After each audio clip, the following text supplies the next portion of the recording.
पोलिसांच्या वतीने नायलॉन मांजा विरोधी मोठ्या प्रमाणात मोहीम सुरू करण्यात आली असून त्या अंतर्गत गुन्हे दाखल करणे व जनजागृती करणे यामध्ये आतापर्यंत 6 गुन्हे दाखल करण्यात आले आहे। जनजागृती अंतर्गत लाऊडस्पीकरचा वापर करीत नागरिकांना आवाहन करण्यात येत आहे। वेगवेगळ्या पोस्टरच्या माध्यमातून तसेच शहरातील शाळा महाविद्यालयांमध्ये चित्रकला, निबंध स्पर्धा, कवितांच्या स्पर्धा यांचे आयोजन करीत जनजागरण करण्यात येत असल्याबाबतची माहिती सहाय्यक पोलीस आयुक्त सागर श्रीवंत देशमुख यांनी दिली।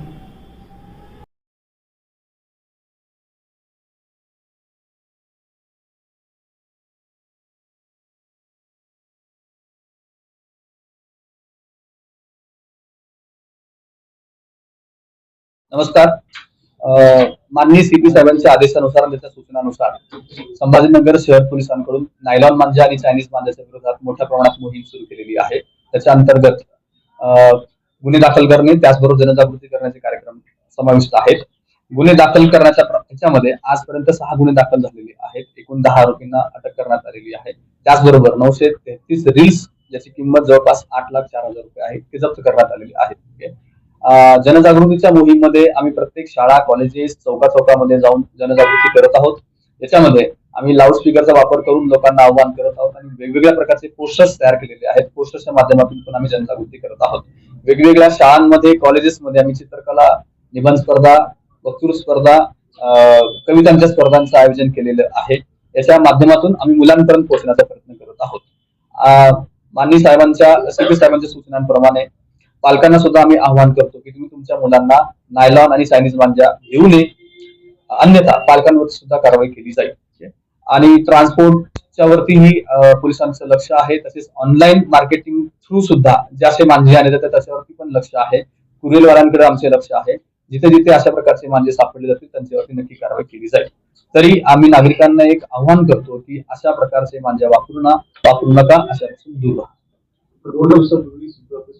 मांजे जे आहेत त्यांची त्याला